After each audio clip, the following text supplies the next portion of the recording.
seated, we need ground support to open the door.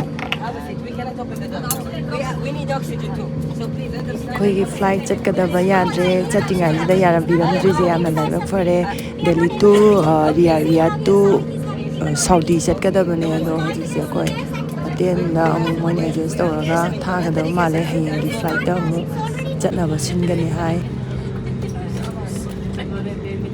ꯁꯥꯕꯅ ꯌꯥꯗ꯭ꯔꯦ ꯁꯤ ꯊꯥꯗ꯭ꯔꯕꯅꯤꯅ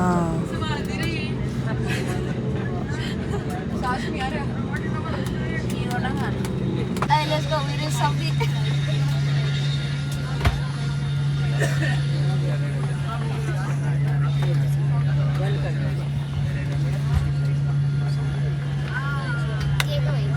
Dear guests, we are about to reach the parking bay. Please remain seated. Please remain calm. And as soon as the ground staff arrives, we'll open the door and we'll do whatever we can to make your flight comfortable. Thank you. ꯑꯩꯈꯣꯏ ꯍꯣꯇꯦꯜꯗ ꯂꯥꯛꯑꯦ ꯑꯟꯗꯥꯁ ꯍꯣꯇꯦꯜꯗ ꯗꯦꯜꯂꯤꯗ Welcome back to my YouTube channel. Hi. And today we are here. We are going to read it. Lots of water. I think before that we have to go and wash our hands first. Until they're feeling dirty.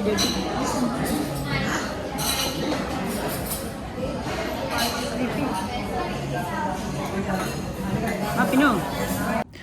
Room ꯃꯅꯨꯡꯗ ꯂꯩꯔꯦ ꯉꯥꯏꯍꯥꯛ ꯂꯩꯔꯒ ꯑꯩꯈꯣꯏ ꯗꯗꯥꯒꯤ ꯃꯅꯥꯛꯇ ꯑꯃꯨꯛ ꯆꯠꯇꯣꯏꯅꯦ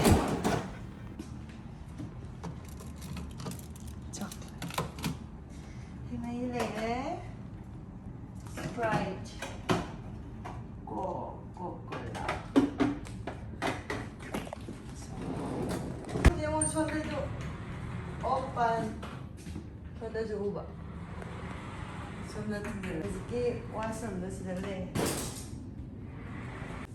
flight ꯃꯅꯨꯡꯗ ꯄꯨꯡ 3ꯃꯨꯛ ꯐꯝꯍꯜꯂꯦ ꯑꯗꯨꯒ ꯍꯨꯃꯥꯡ ꯇꯥꯕ ꯌꯥꯕ ꯇꯥꯍꯜꯂꯦ ꯑꯦꯁꯤꯁꯨ ꯊꯥꯕꯤꯗ ꯍꯨꯃꯥꯡ ꯐꯨꯠꯂꯒ ꯁ꯭ꯇꯤꯝ ꯇꯧꯔ ꯊꯥꯗꯣꯔꯛꯑꯦ ꯑꯗꯨꯒ ꯃꯣꯏꯁꯤ ꯍꯣꯇꯦꯜꯁꯤꯗ ꯂꯥꯛꯑꯦ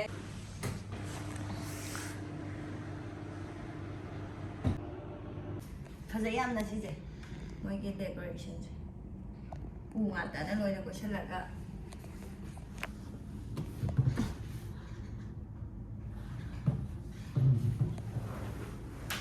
ꯊꯥꯗꯔꯒꯦ ꯑꯣꯀꯦ ꯑꯁꯤꯅ ꯐꯨꯜ ꯑꯣꯏꯅ ꯃꯃꯟꯕ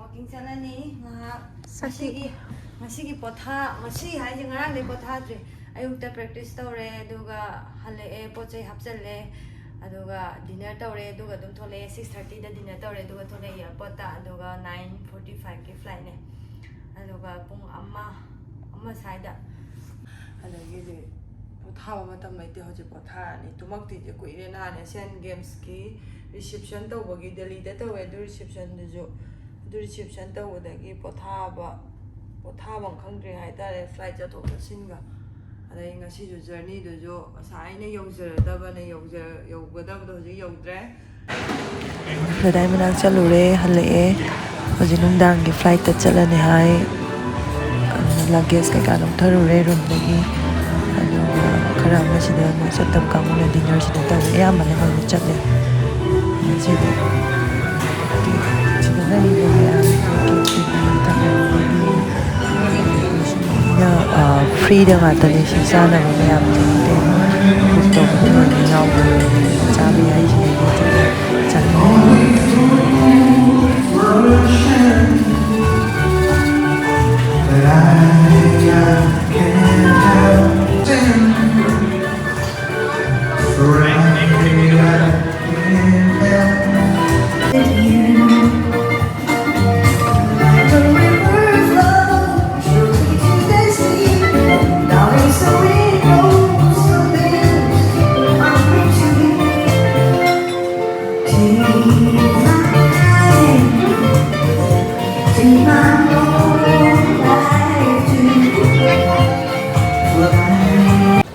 ꯍꯧꯖꯤꯛ ꯏꯌꯥꯔꯄꯣꯔꯠ ꯌꯧꯔꯦ ꯆꯦꯛ ꯏꯟ ꯇꯧꯔꯦ ꯑꯗꯨꯒ ꯃꯅꯨꯡꯗ ꯆꯪꯉꯛꯑꯦ ꯍꯧꯖꯤꯛ ꯗꯦꯜꯂꯤ ꯇꯨ ꯔꯤꯌꯥꯗ ꯇꯨ ꯁꯥꯎꯗꯤ ꯄꯥꯏꯗꯣꯏꯅꯦ ꯍꯧꯖꯤꯛ ꯅꯨꯡꯗꯥꯡ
ꯑꯩꯈꯣꯏ ꯍꯧꯖꯤꯛ ꯁꯥꯎꯗꯤ ꯌꯧꯔꯦ ꯑꯗꯣ ꯃꯣꯏꯅ ꯀꯤ ꯄꯤꯕꯤꯔꯛꯑꯦ ꯁꯨꯃꯥꯏꯅ ꯍꯥꯟꯅ ꯄꯤꯊꯣꯛꯄꯤꯔꯛꯏꯁꯦ ꯌꯥꯝꯅ ꯅꯨꯡꯉꯥꯏ ꯑꯥꯗ ꯉꯥꯏꯅꯕꯗꯣ ꯌꯥꯝꯅ ꯋꯥꯏꯑꯦꯕ ꯌꯥꯝ ꯌꯥꯝꯕꯅꯤꯅ ꯃꯤꯉꯩꯗꯣ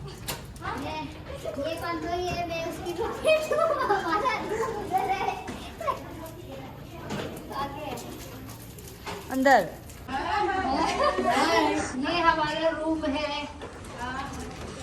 इधर देखो ना मुझे भी guys hi please like comment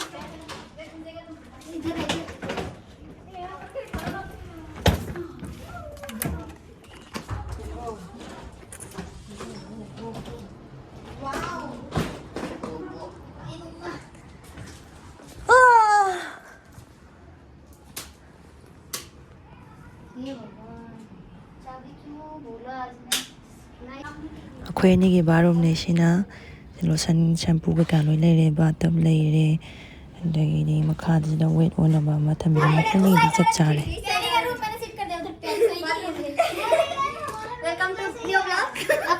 ꯑꯩꯈꯣꯏꯒꯤ ꯔꯨꯝ ꯊꯪꯅꯕꯅꯦ ꯁꯤꯅ ꯃꯣꯏꯒꯤ ꯔꯨꯝꯁꯦ ꯌꯦꯡꯉꯨ ꯂꯥꯎ ꯍꯥꯏꯗꯅ ꯑꯩꯈꯣꯏ ꯑꯅꯤ ꯂꯥꯛꯄꯅꯦ ꯑꯗꯣ ꯃꯣꯏꯒꯤ ꯔꯨꯝꯁꯦ ꯊꯣꯡꯅꯥꯎ ꯑꯝꯇ ꯌꯥꯎꯗꯦ ꯂꯣꯏꯅ ꯈꯥꯖꯤꯜꯂꯦ ꯑꯗꯣ ꯑꯩꯈꯣꯏ ꯀꯥꯒꯤꯗꯨꯅ ꯊꯣꯡꯅꯥꯎ ꯌꯥꯎꯋꯦ ꯃꯅꯤꯟ ꯆꯠꯐꯝ ꯀꯩꯀꯥ ꯂꯣꯏꯅ ꯌꯥꯎꯋꯦ ꯑꯩꯈꯣꯏ ꯀꯥꯗꯨꯅꯗꯤ ꯐꯔꯦ ꯃꯣꯏ ꯀꯥꯁꯦ ꯆꯥꯎꯖꯔꯁꯨ ꯑꯩꯅ ꯄꯥꯝꯗꯦ ꯍꯥꯏꯇꯥꯔꯦ इतना बड़ा भी नहीं चाहिए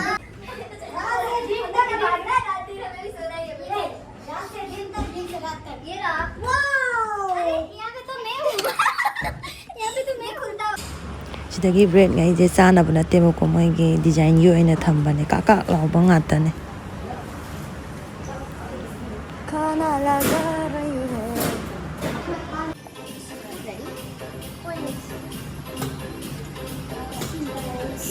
lasagne cái này tôi xem đơn fish biryani aloo kebab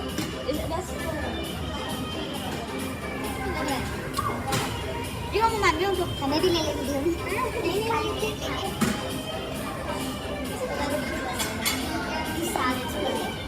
this is salad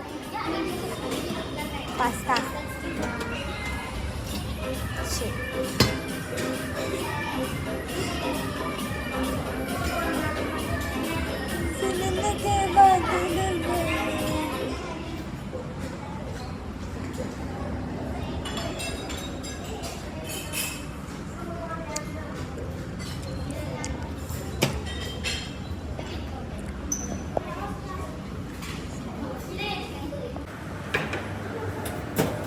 ꯈꯥꯅ ꯍꯩꯈꯥ ꯑꯃ ꯑꯩꯅ ꯆꯥꯒꯦꯅ ꯂꯧꯔꯦ ꯆꯥꯔꯒ ꯃꯄꯥꯟꯗ ꯑꯃꯨꯛ ꯃꯄꯥꯟꯒꯤ ꯚ꯭ꯌꯨꯁꯦ ꯌꯦꯡꯁꯤ